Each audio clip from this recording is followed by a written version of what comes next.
Welcome to the Family Goals podcast with David Pollack and Pastor Jay. My name is Joel House, and the purpose of this podcast is to encourage you to grow closer to God, to strengthen your marriage, and to inspire your family to reach its highest potential. In this episode, we talk about goals. Not just goals, smart goals. So keep listening to figure out what we're talking about. By the way, I texted Fox this morning. Did you? I listened to his show, The Good Old Days. Yeah. And I just told him it was hilarious, and he said, "Thanks, friend." Nicholas was dropping a Foxworthy last night on the way home from baseball. Do you press or hang? His old comedy routine. When you moon people when you go by, is it a press or do you roll the window down and hang? Nicholas used the word bomber 1 to bomber 2. Have you ever heard that? Like No. It's a Foxworthy comedy skit, and I swear to goodness, we've listened in our house 30 times. But it's a whole. He talks about being an all-state mooner. Right. I've never heard. Why did we get this when he was here? Hey, he goes. I was all state my senior year, and you know what? The beautiful thing about being a mooner, he was like, you don't have to be in shape. The more you bring to the window, the better. But he talks about they would walk with walkie-talkies with him and his buddies, and like bomber 1 to bomber 2. There's a 67 Chrysler coming up on the left. Permission to deploy. Permission granted. Would you like to press or hang? So Hang. does Nick Rolling do this down the whole real skit? hatch. Oh, yeah. He knows it all. Dude, that's awesome. It's hilarious. Good old Fox. I think another one is loyalty or being faithful. Family values? Yeah, Yep. for values. Yeah, Yeah. that's good. Because I feel like I've got a ton of friends that I've had since like we were little. It's like I'm still their friend. So it's like I don't know if I learned that from y'all or what, but it's just like being, I don't know, constant, I think steadfast. that's probably you personally. You're just a loyal person, Yeah. faithful friend. But you want to be a loyal son. You want to be a loyal dad. I mean, we want to be loyal. I mean, we talk about it in our house a lot, like family's first. Like family always has your back no matter the circumstances. And we try to tell them that, like, there's nothing you can do. You could say the meanest thing in the world to me, and it's not going to matter. I'm still going to love you. Like, I'm still going to be there for you, you know? And I think that doesn't work with all friends. That's not going to, there's some friends that obviously will show amazing grace, but I think it's important to point out those to kids. Like, we're always going to value each other. We're always going to put each other's first. We're always going to forgive. I mean, it's going to be important. Forgiveness is a good one. I mean, it's a good value. That is a good one. Yeah. Because if you don't learn how to forgive in this life, you're going to be really disappointed your whole life. I mean, you're gonna struggle if you don't struggle with forgiveness, because people are gonna. You're gonna have very few friends. You're gonna have a lot of opportunities to extend forgiveness or grow bitterness. Like, you're gonna have in this world, you'll have plenty of opportunities. So I was sitting here thinking, so as a family, you come up with your values, you come up with your mission statement, your roles, your responsibilities. So all of these things together kind of that's who you're, like, how your family's identified. Yeah. So that maybe you come up with all this, and then what does your name mean? And so maybe there's some a tagline or some characteristics. You can come up with acronyms for your names. Or you could, yeah. I mean, that's what I've thought about that before too, with what your name is, and then we're going to show this. These are our core values. We're going to show patience. You know, that's going to be one of those things that we show. We're going to show That's love good. with L. So then after all of this, I think we get into the nitty-gritty of actually setting goals. So and we talked earlier about you could set weekly goals or daily goals. So why don't we talk about, all right, so what would be a good weekly goal? And then what are some good daily goals? Because I'm just trying to think, all right, each week, yes, let's do A, B, and C, but not necessarily every day we don't have to hit those, you know, like it'd be great. So Well, I think one thing with goals is the whole SMART goals, like making goals to where they are, Work smarter, not harder. well, they're specific. Like so a goal shouldn't be, I'm going to get in shape this week. What does that even mean? Because it's not specific. It's Correct. not measurable. So SMART is specific, measurable, actionable. There's like steps to take. Realistic. Like I wouldn't say, I'm going to go bench press 300 pounds this week. Well, that's not realistic. I could bench press 300. There's no way I could bench press 300 pounds. You look swole. I don't know. I'm not nearly as swole as I look. Yeah, I'm not a strong man. And then time based. So there's a deadline to the goal. So a daily goal would be, it's obviously there's already time in it, but say I want to lose 10 pounds. So I want to weigh 195 pounds on June 1st. So then you got a very specific goal. It's measurable. And then how am I going to execute? And it's time based. And then you have the action step. Okay, how am I going to do it? So yeah, SMART goals. I think I covered it all. What was the acronym that was good. again? SMART. But what was the? Thank you. I knew that. Specific, measurable, actionable, realistic, and time based. That's a lot of words. Can you repeat them for me? No.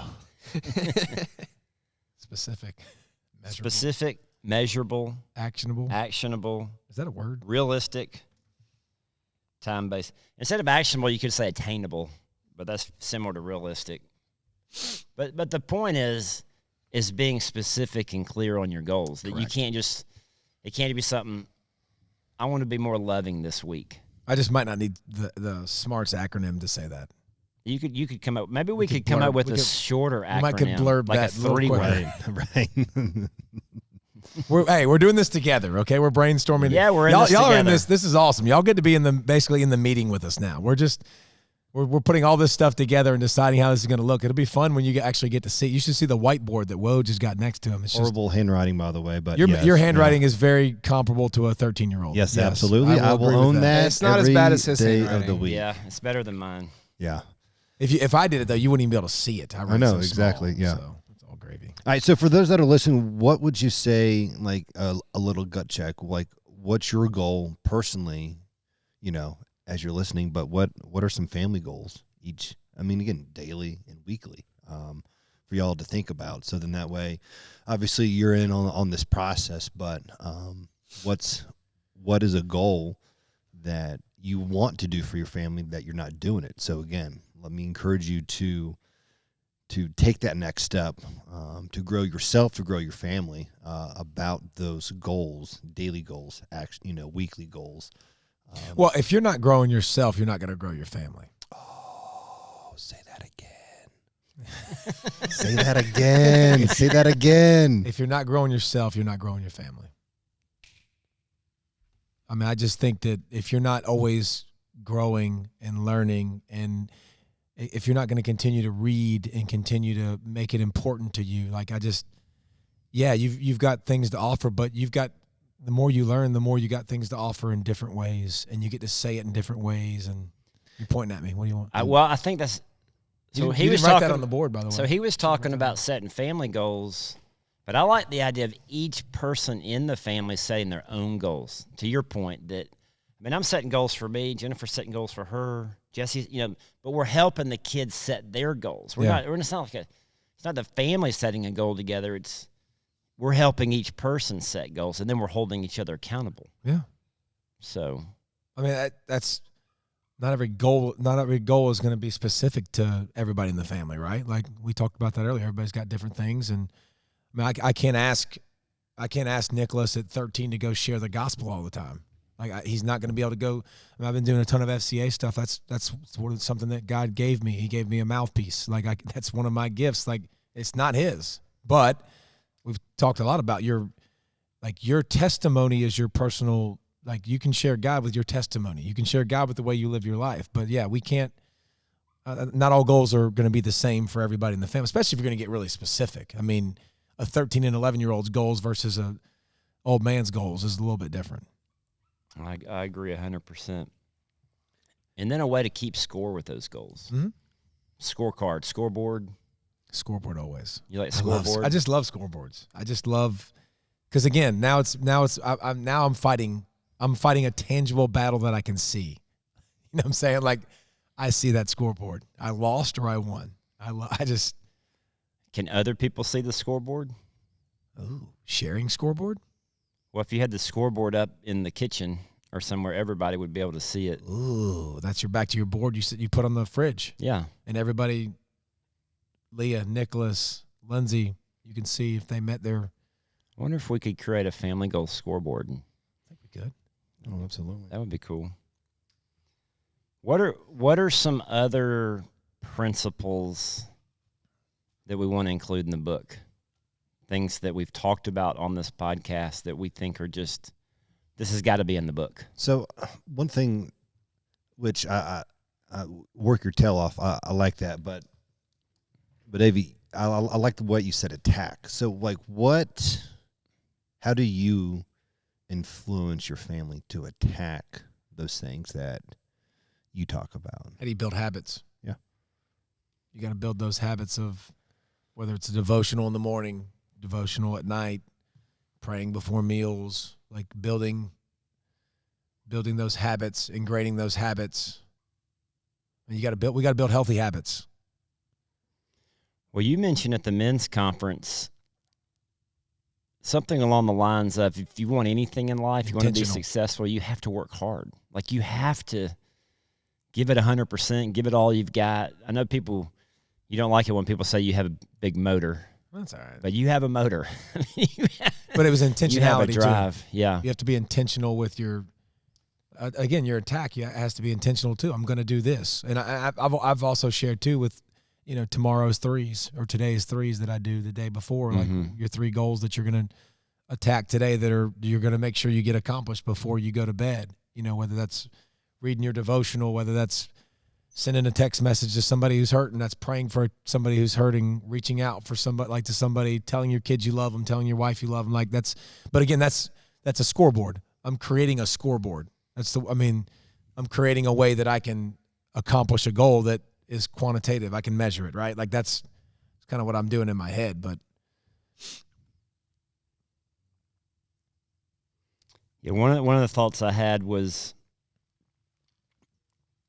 is once the game gets started, you've got to outplay your opponent. Like Joel and I are about to outplay you guys in some pickleball. But identifying who is your opponent and how do you outplay that opponent. Oh, I like that. Dang, so like maybe your opponent is yourself, because you know yourself, like if I'm lazy or if I don't eat healthy, or like sometimes you can be your worst enemy. Yeah. You sabotage yourself. 100%. Of course, in the spiritual world, we have Satan. That's Satan what came to enemy, mind. so he's going to tempt us. He's going to he doesn't want us to reach these goals. He doesn't want us to be successful. He doesn't want us to be all that we can be. He doesn't want us to serve other people. So outplay I think the alignment, assignment, and play your tail off or attack. Well, we've got to beat that opponent. Well, who is that opponent? We have to identify the opponent, and then how are we going to win this battle? How are we going to win this game? So. And that's, you don't know if you win if you don't keep score. So that's the good thing about having a scoreboard or keeping score is you realize if you outplayed, you realize if you did accomplish your goals or not. So I think that's. What is the trophy? What is the reward? What is you don't just get a participation trophy. Everybody gets those. What's the. Well, I mean, again, what's the reward? It's a long-term game. It's not this like, oh, okay, oh, we did a family devotion. Great, all right, that's it. But it's if our goals to be our kids in 20, 30 years, then, all right, it's a long game.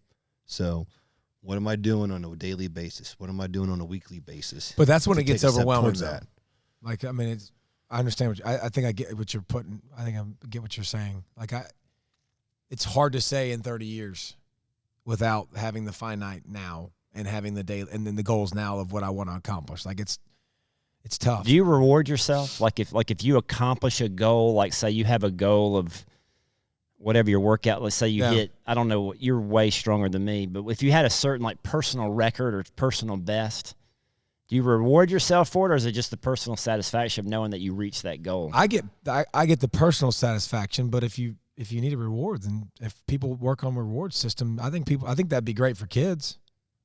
I think it'd be better to do rewards for kids. Mm-hmm. I really do. Like I think, but again, it's always hard for them. It's hard to quantify things. It's hard to put things in a realm of how I accomplish some of these things. When you're looking down the road 30 years, it's hard. But if we do make it where it's a scoreboard and you accomplish it, why not? Mm-hmm. Why not make it a reward?